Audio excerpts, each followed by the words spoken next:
Coming up on the Mobile Content Creators Show. Advertising business model's got so many flaws that I think there's got to be other business models. And I suppose where I'm looking at my business model, it's less about advertising as its base and more about production. So today's topic, could you set up a hyper-local news service just using mobile journalism and publishing to social media platforms? Is this a model that could work worldwide? Welcome to the Mobile Content Creators Show. If you're a mobile journalist, marketer or creative who makes content on a mobile device or for mobile audiences, you're in the right place. Keeping you up to date with the fast-moving world of mobile, here's your host and mobile video specialist, Mark Egan. I'm joined today by Charles Hodgson, who's the managing editor, among many other things, at View News, which is on the Sunshine Coast in Queensland, Australia. So, Charles, really good to talk to you. Thanks, Mark. Now, for once, it's probably hotter here in London than it is over there in Australia. I just want to check, what's the temperature there?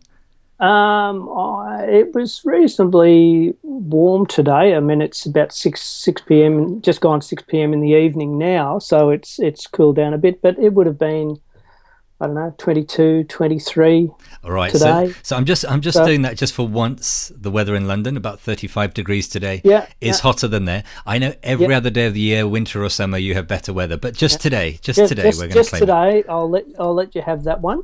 Rystead, West London can be the new Sunshine Coast. It was, but it was still brilliantly sunny. So, it's still warm enough to go down to the beach and have a swim if you felt that way inclined. All right, that's annoying. Okay, you still win. Now, what makes what you're doing really interesting is, when people, we're talking about sort of mobile, we're talking news. When people come to set up a new operation, then they don't necessarily have all the baggage of what went before and do things in the way just because that's the way it's always done. So we're going to talk about what you're doing over there. So let's start with a little bit about you. You don't necessarily have a background of decades and decades in journalism, do you? So what's your little 30-second abridged life history? No, I suppose my background, for all intents and purposes, is a business and technology background. And I suppose I've always been very interested in the technology side of things. When I moved up to the Sunshine Coast, I wanted to do something different.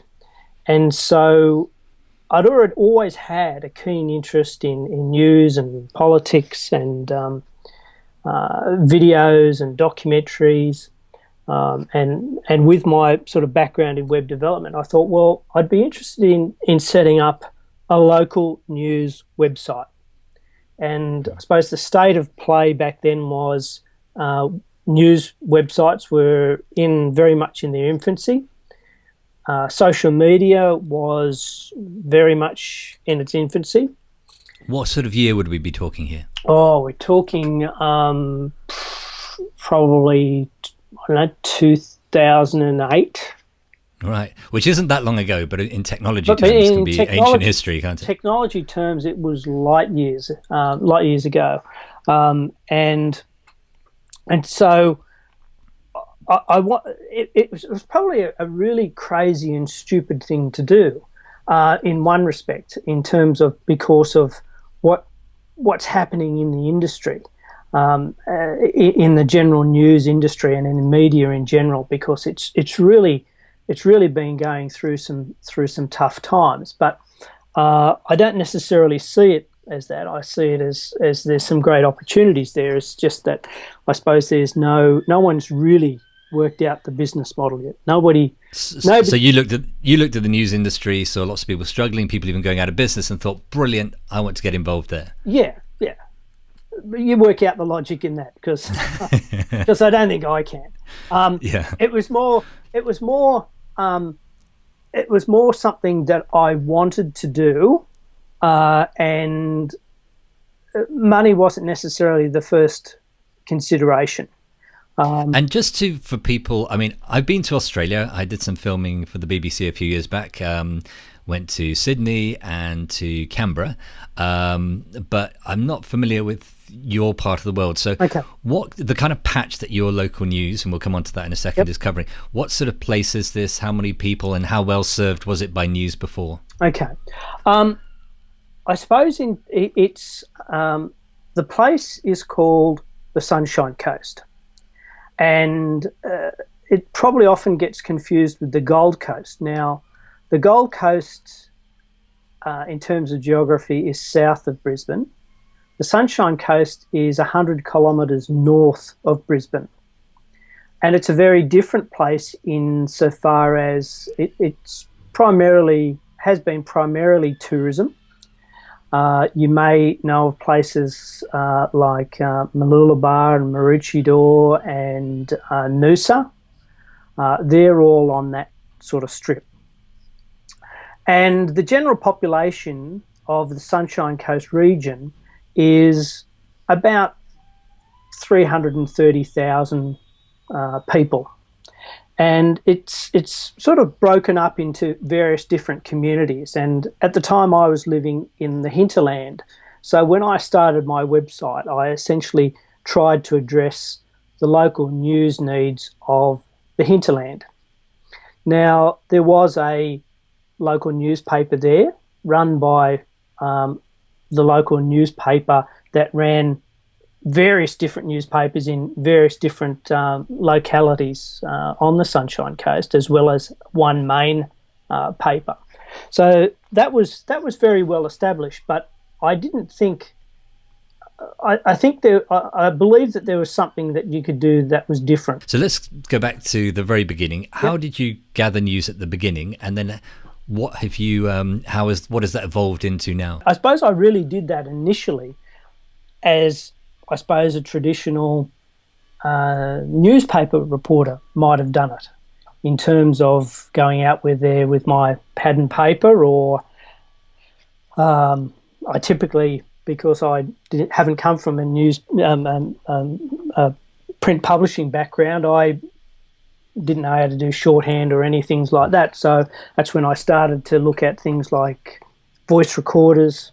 And I always took out a camera, so I was always recording interviews with people and taking photos, and then coming back and putting a story together, and then publishing that on the website. So that's how I started. While this is all happening, I mean, the media industry is changing all the time, and technology is changing all the time as well. So I started to get to the thinking that when I'm out there recording interviews with people with my little voice recorder, I could just as easily be standing there recording it with my iPhone. And so that's when, I suppose, this was back in, I suppose, the iPhone 4 days, when I started to think, well, this creates half reasonable video. And so I started to experiment around with using a mobile phone to capture video. And how many stories a day would you typically need to be going out and doing that with? 2 sort of video stories a day, I think I can probably do reasonably comfortably. 3 starts to get to be a bit of a stretch, right? But when you start talking about stories, and you start talking about video stories, or you start talking about content that can be created on a phone, that's where you get other things that were happening in the industry starting to happen as well. Things like social media, whereby, you know, if you wanted to get a story out, did you really need to produce a whole full package of a story, or would a 15-second video with an overlay of text be enough to do the job of telling people what happened?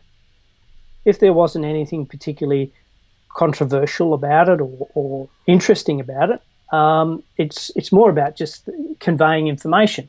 And I've always thought that, there's not much point over investing time in production when people are going to go, yeah, I get it after the first few seconds, because I wonder whether lots of that comes from, traditional news, especially TV news, where if you had half an hour, you had X number of camera crews.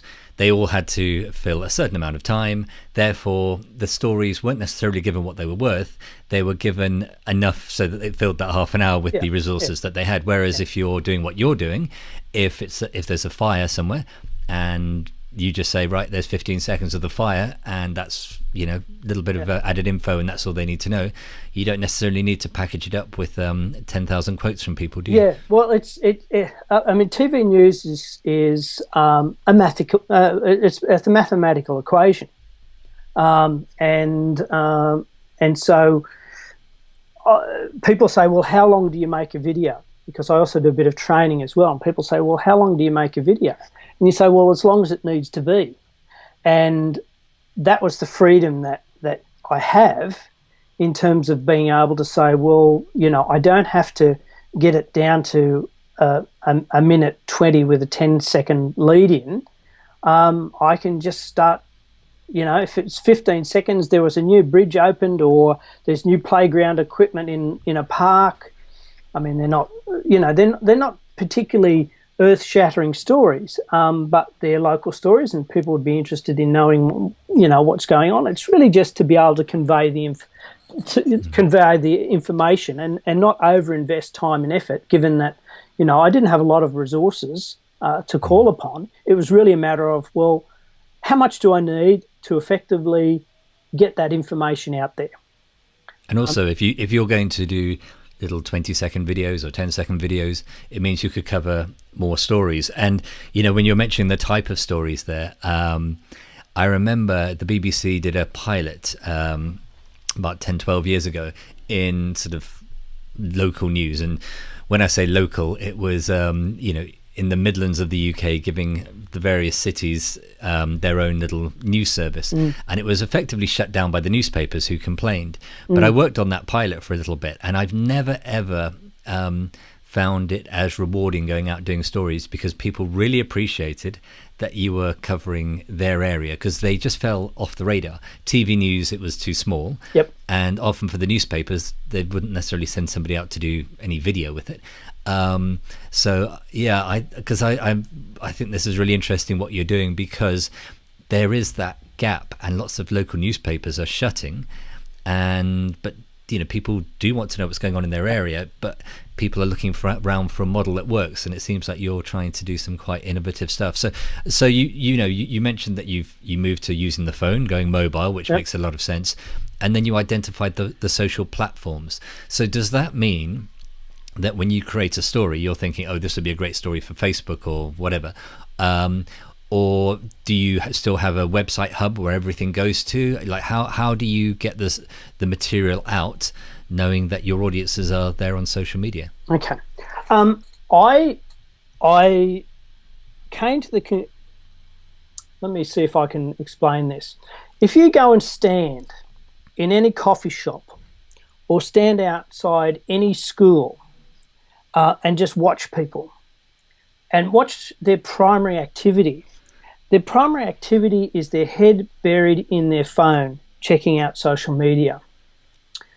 And one of my, I suppose, struggles against existing media operations with a lot of, that people had grown up with, right? They knew that all these organisations existed. And it wasn't like I could go and put a big full-page ad in the paper that I've just launched this news website, come and visit me. And so that whole notion about trying to attract people to you, I started to believe that was a flawed way of thinking.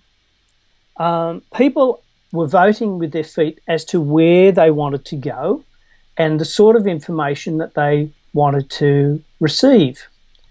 And social media platforms were pushing that to them. And so in terms of trying to generate traffic to a website, you needed to generate a habit of visiting. And with the exception of people who were very interested in news, for the general public, most of them don't care about the news. But what I did find was that they will read that news if it's put in front of their face in a stream of other things that they're interested in. And so that's when I thought, well, I'm probably better to invest my time to create digital content delivered to social platforms. That's where the audience was. That's where the audience wants to be. They didn't necessarily want to come and visit my website, but I could put stories in front of their face in a social media context, and people would quite happily consume them. And so my primary activity now is to publish not to the website, but to publish to social media platforms. Now, that is probably nigh on heresy, I'm sure, in some circles. But that's the reality, I think, of where we are today. But let me play devil's advocate for a second, because everything you're saying makes complete sense. You know, go to where your audience is. You know, if like any kind of business, you know, you want to be where all the customers are, where the footfall is. Social media is definitely where it's at. Now, I know that different news organizations have different strategies on this, but one of them is to put stuff out on social media to tease people back to their website or their core content. The reason they give for that is, well, if you put it out on social media, how can you, you know, pay the bills, make any money? Because you're giving away your content. It's great, you know, Facebook will be selling advertising next to you. You're working hard to make money for Facebook or whatever.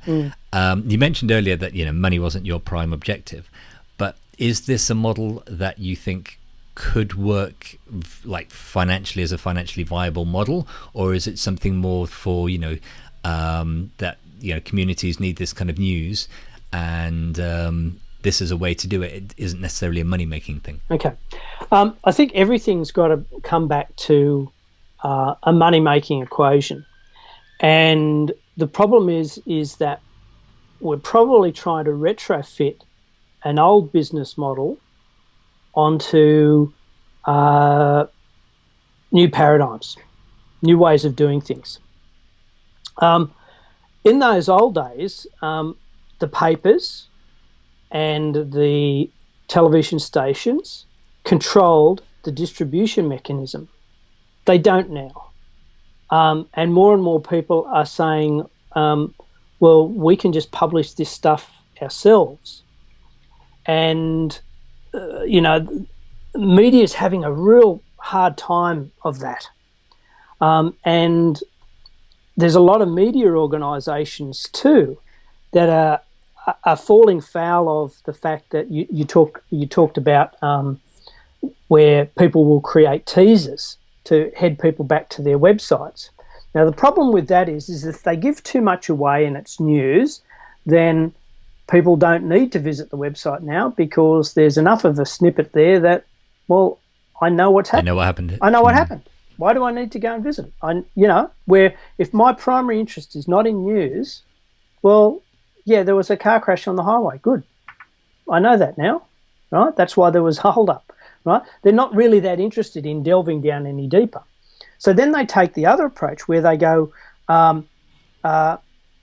ABC did D, E, F, and you won't guess what happened next. And they think that people will, oh, yes, I'm really interested in finding out what's happening next. But so much of that is full of clickbait now, right? That people are just turned off by that.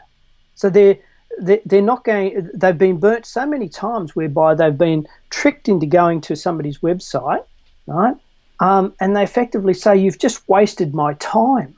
The story wasn't anything, and you've wasted my time." So now you've got somebody who's more aggravated at the news website than had they been honest and genuine about the story. So, and a lot of that is all tied up with the advertising model. And I think that advertising model is something that's left over from what's happened before. Now, so I think there needs to be different revenue models created that aren't associated with advertising, or associated with very visible advertising.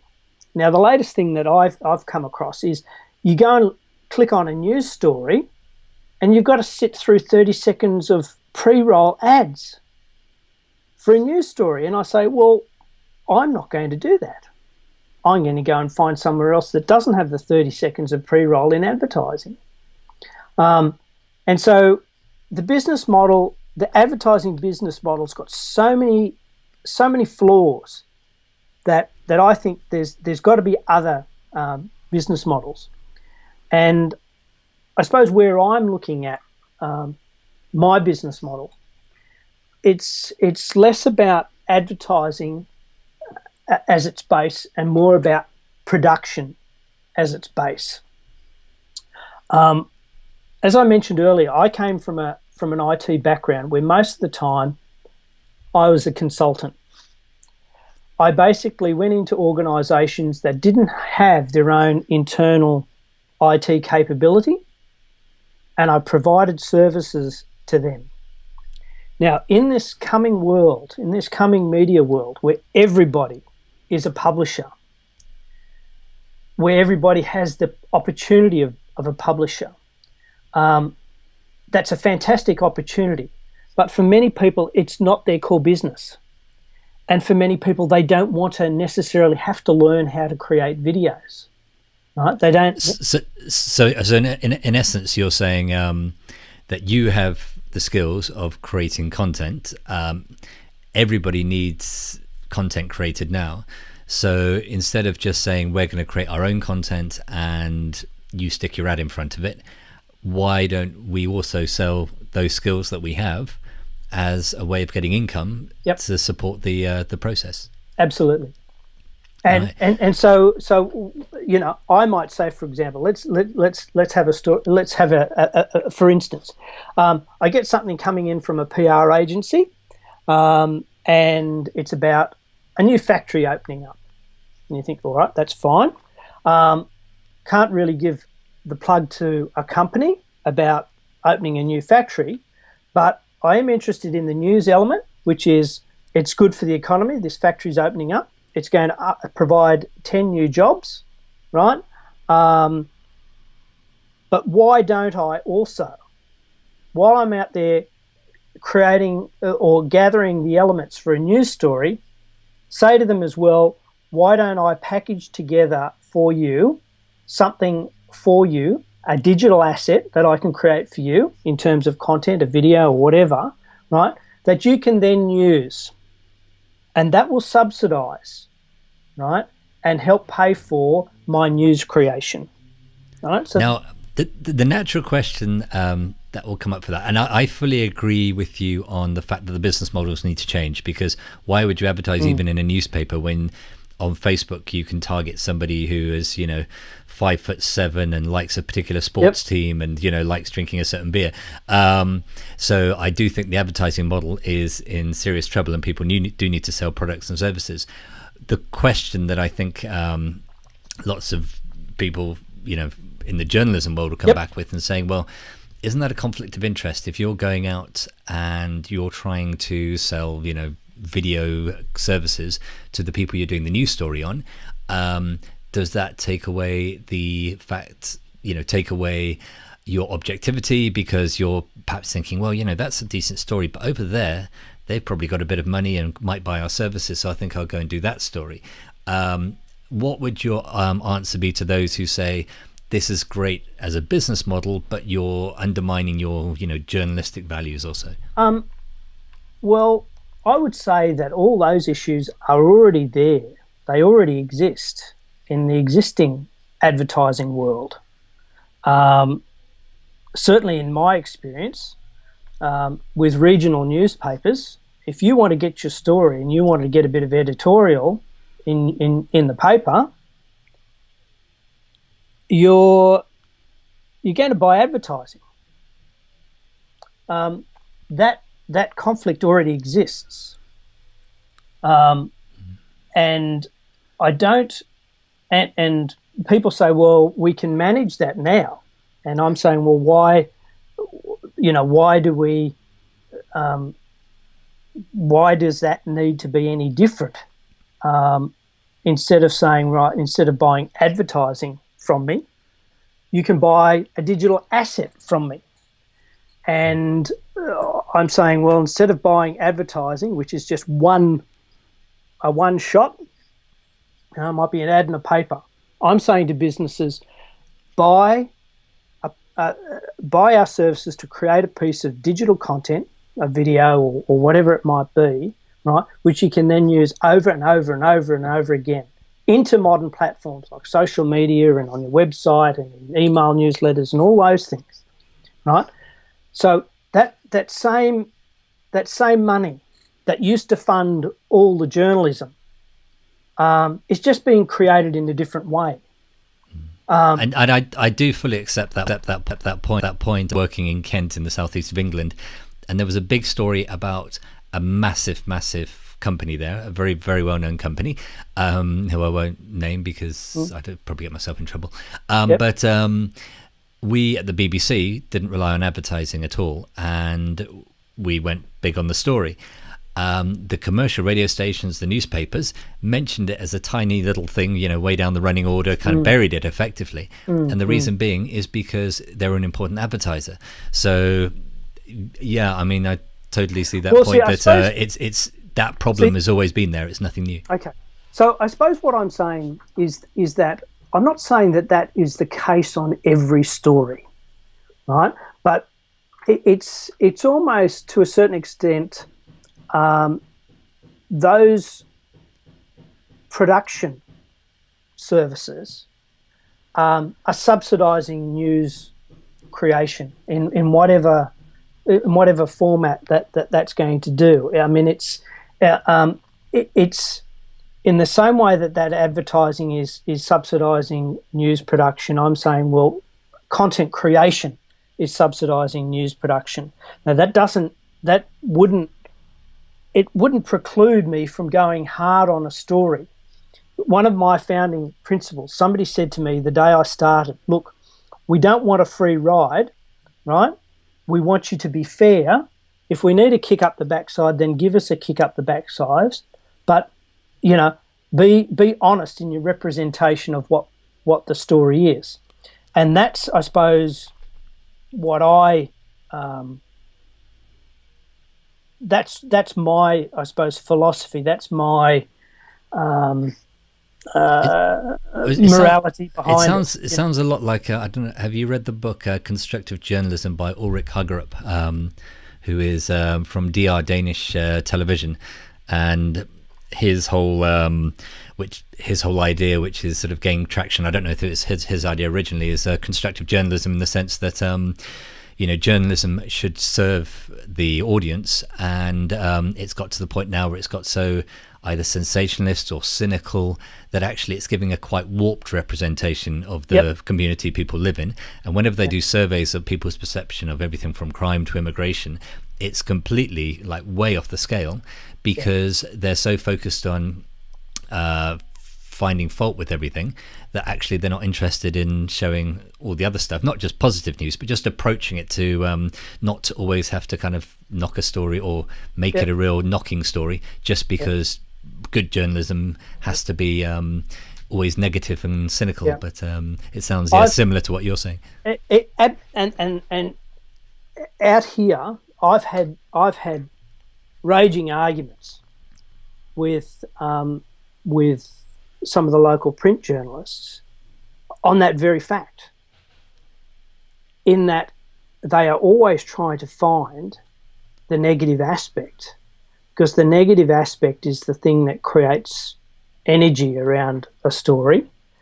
And I would maintain, and we live in a little regional area, and regional areas, as you'd know, don't necessarily always get the best slice of the cake. You know, and so it's. I think the media has an equal role in presenting the positive, and I don't think enough is done to present the positive because of exactly what you're saying. It's the thing that's the conflict, the salacious, the scandal that is driving news, and it does create that perverted sense of reality. I mean, if you reported murders every night, everybody would be going home thinking, be sitting there in their lounge room thinking, what sort of society are we in, where there's this stuff coming at us all the time. And do you think you're dealing with social media? Do you think that audiences have also changed? Because when you see what gets shared on social media, you do see negative stuff, but you also see, hey, this is a uplifting story about something that's happened or whatever. That audiences are beginning to get alienated by some of the cynicism, because when they look at their Facebook feed, largely that's not what people are choosing to share and read. Well, see, that's the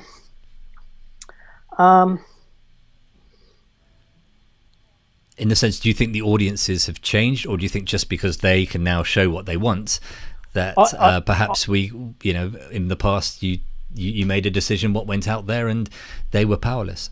Well, see, this is, and I've watched a couple of talks where a newspaper editor was talking to an audience, and I can't remember what it was, but he used to be an editor, and he said, and he quite openly said, I used to dictate every evening what you would be thinking tomorrow.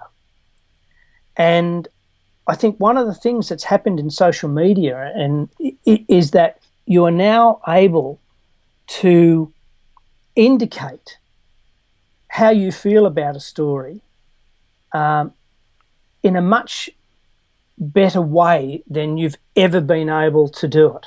And I mean, you look at things like Facebook and the fact where it used to be like or don't like, and it's now saying, no, we're going to give you a range of 5 emotions, right? And you start looking at the research that Facebook is doing and where it relates to news and all the rest of it and their algorithm. They're saying we're finding that people are they're sharing stories about friends and families and the good things, and that's not what the news media industry is serving up, or that's not serving it up in that same amount of quantity. So, I think social media is looking at social media is far more indicative of perhaps what's happening out there, the good and the bad, mind you, but the fact that that lady with the Chewbacca mask, right? You'd think in the old days that wouldn't have got a. It's only social media that gave that story the ability to be viral, because the people themselves decided, not executives, not programmers. It was the people themselves that decided that's good. Let's share that. But when you choose your stories, presumably it's tempting to, you could make your whole feed about, like those kind of funny little clips and all that kind of stuff. But presumably you also have this underlying idea that if there's, work being done to the beach or investment in a new sports facility, that kind of thing, those are the kind of things that the people also need to know. So Absolutely. How do you go about, picking your stories? How do you sort of approach this? And when you do that, how many people, is it you or if you other people with you, and what kit are you using? I suppose in terms of a news service, in terms of a local news service, I almost think there's a set of obligatory stories that you need to cover, and they are, I suppose, a lot of stories to do with, I suppose, local governance and as I say, stories that are coming from like official authorities. I mean, if there's something comes out from the police where they're trying to track down a lost child, then gee whiz, that's a story you just have to cover those things, right? And so there's I suppose a set of stories that you really do feel to need to be obliged to cover, and then there are, I suppose, those softer stories which you think the community will find interesting. And then there's also another set of stories that I think you can also feel obliged to, and they're some of the stories that they're not the sexiest stories, but they're people doing really good things who wouldn't ordinarily see the light of day. So I mean, there's an element of having to have some of that social conscience about covering stories that you just know they're not going to get a run in the paper, or they're not going to get any sort of profile. So I look at doing some of those stories. The other thing that I suppose, because this is a continually evolving thing, we're looking more at being able to create stories that don't have that definite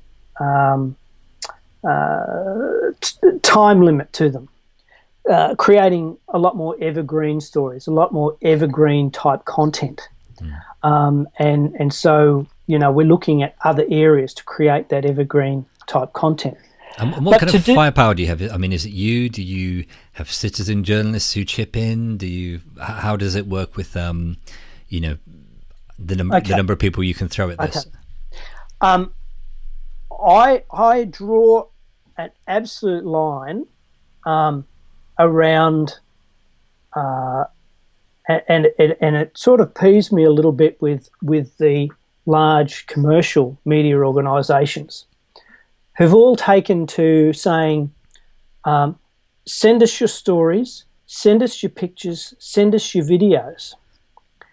And you're sort of thinking, yes, so that you'll have all the best pictures and all the best videos so that you can prop up your advertising model on your website, right, with content that doesn't belong to you, that you're going to get for virtually nothing.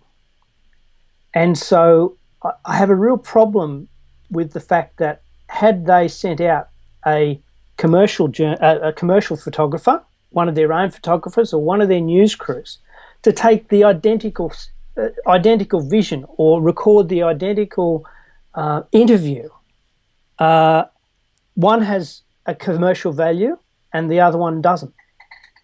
And so in what I'm doing is that I don't want to create that expectation where I'm just going to, take the Huffington Post model where I'm going to get all these people, all these news groupies, for want of a better word, to just submit me all this stuff. Send in all your stories, right? And I'll give you a credit. And you sort of think, well, credits don't feed anyone, right? If it's got commercial value, then the big media organisations should be paying for it.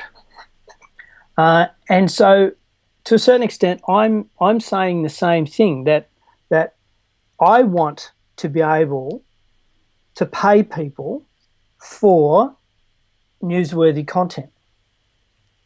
But I believe that I can do that a lot better if I haven't got huge overheads of, let's say, for example, you mentioned before about TV crews, right? The local TV stations here probably have, 2 to 3 crews. Each one has probably got, $100,000 worth of equipment, I think, in terms of big TV cameras and all those sorts of things. You think I could equip journalists with $2,000 worth of kit and be able to produce a lot more stories than the TV stations, and probably cover a wider range of things, because I don't have this basic equipment constraint. We talked earlier about that mathematical equation of they've got to fill, so much time, yeah. right? Because they've only got so many crews. Well, I would like to be able to have 6 mobile journalists, all producing 2 to 3 stories a day, and I will be able to totally eclipse what the TV stations are putting out. Now, I know you're on a journey with this, and obviously you're keeping evolving it. Where is it now? I mean, how much stuff are you producing, and what's the response been to what you're doing? Okay. My limitation at the moment, I suppose, is the fact that I'm doing the bulk of this. I'm at a sort of critical point now where I'm about to get other people on board as well, right? But I'm going to do that in that mobile journalism way, because I believe that anybody who is going to be a journalist going forward will need to be able to not only write a story, they'll need to be able to take a photo, capture video and audio, be able to edit video and audio, be able to be reasonably proficient at some sort of graphical sort of package like Photoshop or whatever. They'll need to be familiar with being able to put together any sort of digital content, and they'll need to have a personal investment in building their own social media brand. That will be the journalism of the future. That's what I think, anyway. Yeah, I fully agree with you there. I think even with the big organizations, it's getting to the point now where it's not the matter of, they employ people and say, now people will be interested in your stuff because you're working for our brand. It'll be how big an audience are you bringing to the table? How many people is your personal brand you're following bringing with us? And a really sort of just a techie geeky question. What kit and apps are you using? Okay.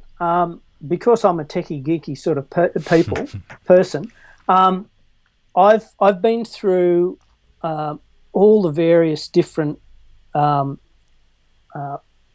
you like, iPhone holders for the phones, right? From the original Owly Bubo, right? Which people may not remember that Star Warsy looking thing. I suppose getting back to minimalising what I'm trying to do now, in terms of I use things like the shoulder pod, which is a very good piece of kit. I will use radio mics where I can, because I've just found that, and I'm using the Rode Link. Yeah. And that's a great bit of kit. And I've actually got that so that on the body pack as well, I can have a handheld mic. That just makes news gathering so much easier, especially in the context of having to work in around traditional TV journalists. One of the things that I found is that, A, you're going to antagonise them already because you're filming stuff on a phone, right? The last thing you want to do is get in their shot, right, or be in their way. And so a lot of what I've tried to do in terms of the workflow is been around, say, for example, I will have a 2x zoom lens on my camera on my phone so that I don't have to be right up close to the subject. Yeah. I can stand back with the TV guys. And what is that, EXO lens or? I've got a couple of solutions. One's the Olo Clip, which is a 2x, or any of the 37mm 2x lenses, either off the Biographer or the ALM. But yeah, any of the 37 sort of millimeter 2x lenses. And then I use a radio mic and a mic stand. Very compact Manfrotto mic stand. So the same sort of kit that you'd use if you were standing out of number 10 and you had to put your microphone there, and you couldn't stand there as a journo and hold your mic. You had to put your mic down somewhere and back away. So rather than use lots of cables, which trip hazards and all the rest of it, I've found a really great solution is to use something like the Road Link, and that can plug directly into the phone. You've got freedom of movement. You've got the extra lens on the front of your camera, which means that that will usually crop out the journos that are standing either side of a media scrum, and you get your talent basically correctly composed in the shot. So and your workflow, do you edit on the phone, or do you put it into a laptop, or how do you work with the actual editing side? The editing side, I have. It's almost, you feel guilty when you say these things, that I don't edit everything on the phone. When I wanted to do more sophisticated things, I do come back and edit it on Final Cut. All right. Mainly when there's, say, for example, a reasonably longer story and you've got lots of overlay, lots of different overlay and things like that. It's just a bit of a pain to do that on the phone. But having said that, there have been times that I've done stories all on the phone, basically sitting out, being somewhere and then going back to the car, doing all the story, and publishing it then and there, and done and dusted. Move on to the next one. And ideally, that's where I'd like to go. The only thing is that there are limitations, or there are extra things in the workflow that the phone doesn't do that well at the moment. And I'm talking about, say, for example, the trend in social media to be able to watch the video with the sound down. Yeah. And your options of being able to create text to put onto that screen are a bit limited, and it's fiddly to do on the phone. So I do those sorts of things using Final Cut. But just to give you another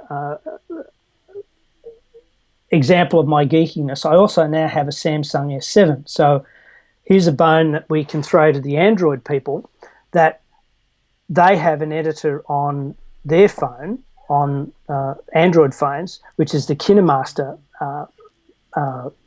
video editing, and that's probably hands down the best video editing on a smartphone I've come across. It is really good. And doing the same thing on an Android, I think you could virtually get away with doing it all on the phone, including all those nice little text overlays and things like that, because, that seems to work really, really, really quite nicely. Yeah, I mean, I think with the Android iPhone thing, it's often if you've got a big organization and you need everybody on the same kind of thing, the iPhone's great because it's one operating system and a few number of phones. Absolutely. But if you're working self-contained, then I agree. I mean, I've actually, the very last podcast I did before this was speaking to KineMaster. So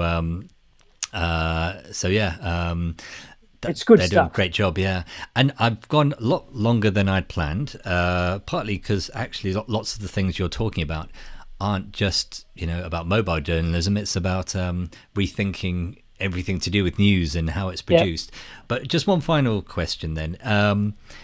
The model of merging, the whole mobile journalism trend with the social media trend, do you think this is a model that could work around the world as a way to kind of breathe new life into local news? Oh, I absolutely think it could. And, one of the things I haven't mentioned yet, which is something that I feel compelled to mention, is the rise just recently of live phone, the ability to be able to go live on a phone, right? That's going to do huge things for journalism, and it's going to create another disruption point for mainstream media. So I think there is a model there that says and it's a different model, right?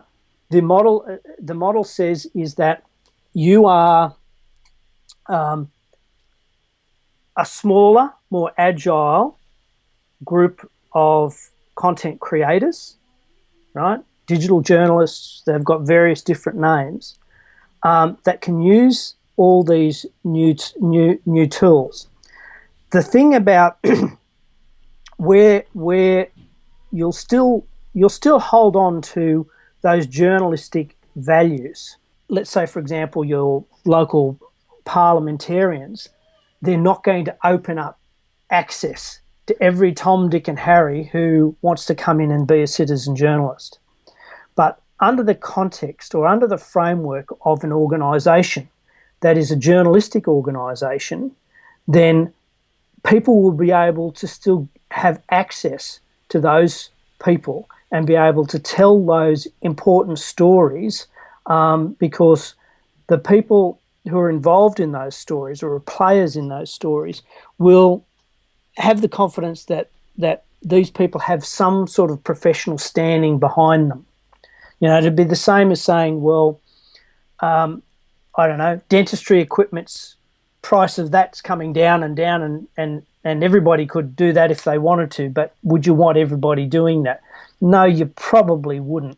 You probably would still want people who've got a certain amount of professionalism in that field to be able to sort of create the stories and be objective and those sorts of things. Because one of the drawbacks of especially social media is that a lot of people will just tell their perspective on a story, whereas a media organisation should probably be looking at providing a more rounded version of the story. Now, that probably doesn't necessarily gel with some of the more sort of definitely right-wing sort of news organisations that are around the place. But for the genuine news organisations for whom news is important, I think that whole ability to be able to create a balanced story, I think that's still important. And news organisations, proper news organisations, will still have a place, because I still think that that's important. I think what will happen is that the way that they tell their stories, the way they distribute their stories, will be different to the way they've done it in the past. Right. Well, it's been fascinating talking to you. If somebody wants to get in touch with you, follow you, find out more, where do they go? All right. I'm at View News virtually everywhere, on all as many social media platforms, but primarily Twitter, Facebook, and Instagram. And yeah, they're the main ones. I'm also on Periscope and those things. My personal handle is Charles R. Hodson, HODGSON. Once again, on basically any of the platforms. And if they need to drop me an email, they can just send it to editor@viewnews.com.au. That'll get to me, one of my many aliases. Brilliant. Well, you sound like a busy man. You sort of, when I asked before, what should I call you? What's your title? You listed off about 15 things that you do. So I appreciate you taking time out of your busy day to have a chat. Sorry, we've gone over, but it's been really interesting on many fronts, and I wish you all the best with it. Wonderful, Mark. Thank you for the opportunity to let people know what I'm doing, and certainly if people are interested in that, I'm more than happy to help people out, share my experience, and I'm very optimistic about journalism and the future of journalism. I just think it'll be different. It won't be worse, it'll just be different. And I think if we can understand it's just going to be different, but there's still lots of hope out there, then I think we'll be on the right track. If you like this podcast, don't forget to subscribe, and we'd love it if you would leave a review on iTunes or Stitcher. To get in touch with Mark, go to www.purplebridgemedia.com or tweet him at Mark Egan Video.